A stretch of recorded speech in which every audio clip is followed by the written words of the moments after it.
Hi, this is Bill Punch from Michigan State University with another video in a series of videos on the topic, the practice of computing using Python CSE 231. Today we're going to do our first introduction to classes and talk about classes as a new data type. Let's go ahead and get started.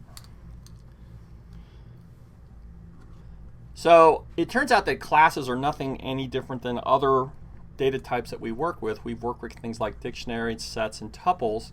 And we know that each one of those data structures has some internal structure. So, for example, for a string and its elements, or a dictionary and its elements. And then some number of methods which we can use to apply to those data structures. What's interesting is that we can make our own data structures. So for particular applications, for problems that we have to solve, we can create a new data type particular to the application we're trying to solve.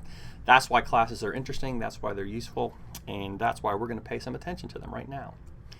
What's interesting is that as we move into this programming model where we develop classes, we've actually changed the number of people in our little world. When we started out, we had a user who was going to use our programs. We had a programmer who actually wrote the programs. Now we're going to have somebody called the class designer. And the class designer is writing code to help other programmers, not users at the end, but class designers.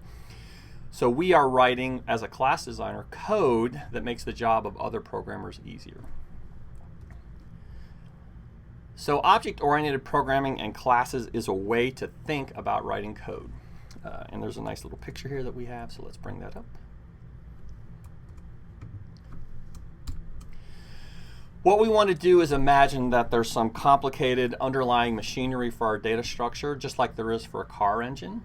But we have to find a well-defined interface with some very simple access to the underlying machinery.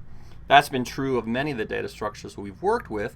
We want to make sure that we do the same thing. So we are going to define interfaces, basically methods, that give access to these data structures and make it easy for the programmers who are using those data structures to solve their problems. The special word that we want to talk about is encapsulated. So encapsulated means that the complicated machinery of something like our engine is hidden from us, and instead what we provide is a simple interface so that we can work with this complicated machinery without a lot of trouble. Right. We've done this many times in all the Python stuff we worked with before. Here's an example. We create a list of elements, and we say sort. We tell the list that it has to sort itself. We print the list and we get a sorted list. How does a sort object work? We have no idea. That's the point, actually. We hide the machinery of how the sort method works, and we simply provide an interface so that people can use it easily. Not only is this sort method hidden from us, right, encapsulated in the machinery of the list data structure, but we only know how to do sorting using that method. And then imagine if someone comes along and says, hey, you know what, I've come up with a better sorting method, some wise Python programmer. What they can do is change the underlying implementation of the sort method, but that doesn't affect anyone who uses the sort method. Because we have separated the machinery from the interface, people can continue to use the interface and the underlying mechanism can be changed. This is often called refactoring. Changing the code to be better in some way while maintaining the same functionality.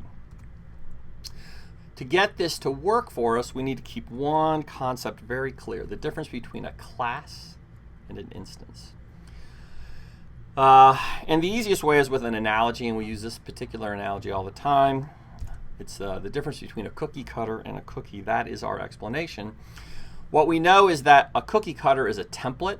It's a way to create as many instances of the cookie as we like, and so the cookie cutter can generate instance after instance, an example of itself cut out from the dough as it wants, and that is exactly what we have. The class that we're going to create is the cutter, or the template, for how to create instances, and each individual instance is one example of that class. What do you do with the templates or the cookie cutters? Its only job is to create instances. What do you do with the instance or the particular element, the cookie? We have a lot of associated methods with that, such as for a cookie, decorate or bake or eat.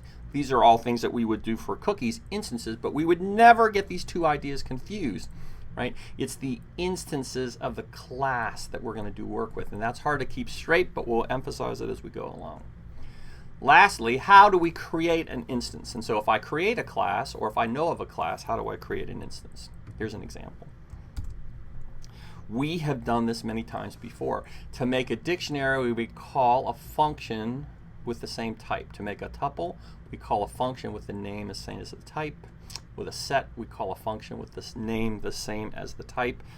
The Python language is set up to create a function called a constructor. The name of the constructor is the same as the name of the type that we work with, and the constructor creates a particular example and instance from that class.